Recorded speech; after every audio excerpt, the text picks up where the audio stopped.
Bonjour à tous, aujourd'hui je vous présente le e-City Model 3. Donc c'est un scooter 3 roues de fabrication française. Donc il est sorti en 2019 et là il revient en 2021 avec quelques petites évolutions. Donc on retrouve cet habillage un petit peu rétro qui a une vingtaine d'années, mais ce nouveau phare rond maintenant désormais équipé de LED. Au niveau de la partie cycle, on a une nouvelle fourche télescopique. Et puis on a également des nouveaux amortisseurs sur mesure Made in France, donc Shock Factory. On conserve ce train arrière inclinable à 37 degrés avec ses deux moteurs brushless de 5000 watts chacun, donc en puissance nominale. L'alimentation, elle se fait par batterie lithium-ion juste en dessous, donc on a un centre de gravité placé bas. Et puis on conserve toute une foule d'aspects pratiques, comme la capacité d'emport. On a une petite boîte à gants ici placée dans le tablier intérieur. Bien pratique. On a également un coffre de selle avec ouverture au contacteur ou via le petit bouton placé juste ici dans la coque arrière. Là, j'ai mon petit chargeur que je peux emporter avec moi. Et puis j'ai également un top case ici avec un petit dosseret là pour le passager dans lequel je peux mettre un casque ou plein de petites affaires. Et puis on a également un nouveau poste de pilotage street avec une belle petite potence, là ce guidon alu, avec une nouvelle planche de bord, 100% digital. Il n'y a plus qu'à appuyer sur Start Engine, je débloque l'anti-tilting. Bon allez c'est parti, on va voir ce que ça donne.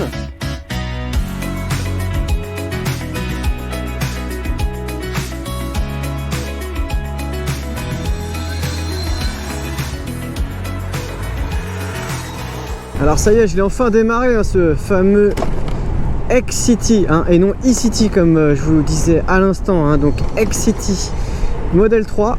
Donc Model 3 parce que 3 roues, moi j'avais déjà beaucoup d'interrogations concernant ce modèle. Depuis l'essai de Mehdi, ça remonte à 2019 il me semble. Parce qu'on a quand même l'habitude à chaque fois de voir les deux roues à l'avant, que ce soit chez Yamaha, chez Peugeot ou bien encore chez Piaggio, donc sur cet équivalent 125. Et donc j'ai envie de commencer directement avec l'hospitalité à bord de ce modèle 3. Boum, petit ralentisseur là pour se mettre en condition. Au niveau des suspensions, donc il y a un travail qui a été fait au niveau de la fourche. Donc on a une nouvelle fourche télescopique. Alors je sais pas quel travail a été fait dessus, mais moi je la trouve encore un petit peu sèche. À l'arrière c'est beaucoup mieux. On a des nouvelles suspensions de chez Shock Factory, puis une marque française, qui ont été faites sur mesure, spécialement développées pour le modèle 3. Et je trouve qu'elles sont bien efficaces, elles sont bien absorbantes. En plus on a des petites possibilités de réglage là avec la molette. Alors donc dès les premiers tours de roue, ce qu'on trouve un petit peu étrange, c'est ce petit bruit comme ça d'engrenage là qu'on a au niveau des moteurs dans les roues arrière. Et en fait c'est tout à fait normal, puisqu'une fois que le scooter se lance, on n'entend plus rien. Et il se lance même plutôt bien. Et puis alors ce que je peux relever dès le départ, moi, c'est que niveau accueil c'est plutôt bon. Il n'est pas très haut en selle, alors même si elle est un petit peu large sur le bout, ce qui facilite pas forcément l'accès, elle demeure assez basse, donc on est bien assis. Elle est confortable, j'ai vachement d'espace, je peux aller me caler au fond là. Et j'ai un genre de petit dosseret qui fait le boulot, qui maintient. J'ai ce nouveau poste de pilotage dénudé aussi, qui est très esthétique, et puis cette planche de bord hyper lisible, il y a tout ce qu'il faut, il y a la température extérieure, la température moteur, la vitesse digitale, le niveau de la batterie, l'autonomie restante en kilomètres, et j'en passe. Franchement c'est une planche de bord ultra complète. Les commodos c'est pareil, c'est assez complet, c'est pas très esthétique, je trouve que là le gris, le rouge, le jaune, ça fait un peu cheap. En revanche le tout est bien placé et c'est vraiment très fonctionnel, que ce soit pour actionner les feux de détresse ou bien pour ce qui est du passage du mode éco au mode normal, l'anti-tilting, tout ça c'est nickel.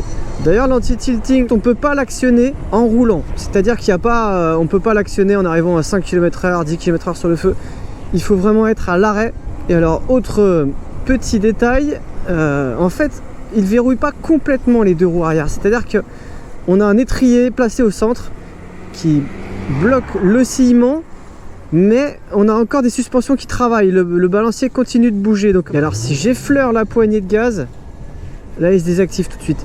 Donc en fait il faut apprendre à l'apprivoiser, parce qu'il y a moyen de se faire surprendre. Alors après le scooter il est inclinable à 37 degrés, donc il se bloque. Mais on sait jamais, il pourrait quand même peut-être basculer quoi. Pour ce qui est du freinage, on est sur un frein combiné, donc combiné sur les 3 roues, un frein CBS. Alors actionnable avec le levier gauche. Il est assez dosable. Et alors il freine sacrément fort.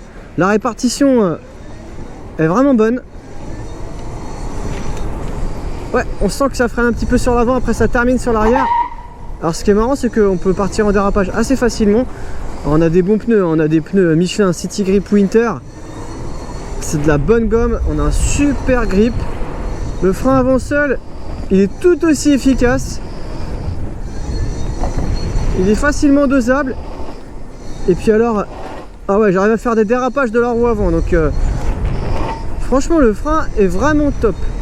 Alors faut quand même dire qu'on est sur un équivalent 125, donc j'ai envie de dire heureusement qu'on a du frein quoi. Pour ce qui est d'utilisation en milieu urbain, je peux également dire que on a un très bon rayon de braquage, puisque j'ai fait plusieurs petites manœuvres tout à l'heure.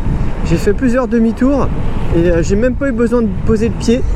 En revanche, ce qui est assez étrange, c'est quand on essaie de mettre de l'angle, eh bien on s'aperçoit qu'il y a comme une résistance à l'arrière en fait, et donc ça c'est les suspensions qui travaillent. Et en fait, le train avant est tellement léger, la direction est tellement précise qu'on a envie de faire le fou. Mais on sent que derrière, il y a la maîtresse d'école là qui nous tape sur les doigts, qui nous dit pep pep là, t'énerve pas trop quand même. Alors franchement, la tenue de route, c'est nickel. Hein. Mais à mon avis, à vitesse élevée, sur voie rapide, les prises de courbe, il faut quand même, faut peut-être pas trop s'enflammer quoi. D'ailleurs, X-City nous annonce une vitesse maxi de 120 km/h. Alors déjà, je confirme que c'est bon, j'ai décroché mon 120 km/h sans trop de mal. J'ai même pas eu le temps de m'en apercevoir quasiment. Alors moi, j'ai principalement roulé en mode normal depuis tout à l'heure. Là, je suis passé en mode éco. Alors, c'est vrai que c'est un peu moins nerveux, c'est un petit peu moins vif. J'ai vu tout à l'heure que ça bloquait le compteur à 80 km/h. Mais alors franchement, le mode éco, il n'est pas du tout rasant quoi. On peut largement l'utiliser en ville, en périphérie. Alors après, ce que j'aime bien, ce qui est marrant, admettons là que je suis en train de m'insérer, je suis en mode éco, ça avance pas trop. Paf, je mets le normal et là c'est le coup de boost. C'est le kit NOS là, c'est Fast and Furious. Et puis l'autonomie, je trouve ça super fidèle, puisque X-City annonce 100 km d'autonomie pour une batterie donc chargée à 100%.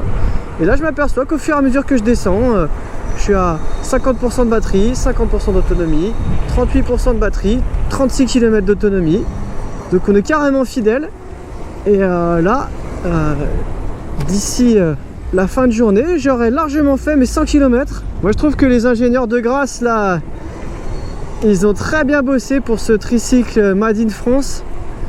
Et puis la bonne nouvelle en plus, c'est que il a baissé de 1000 € par rapport à en 2019. Hein, donc les économies qui ont été faites sur le développement ont été directement reportées sur le prix de vente. Et d'ailleurs à ce propos, je vais laisser Quentin nous en dire plus. Et puis moi je vais terminer ma batterie.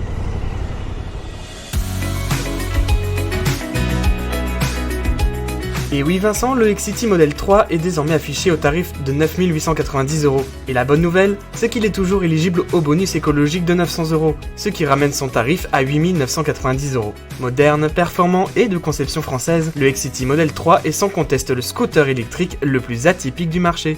Et vous a-t-il convaincu ?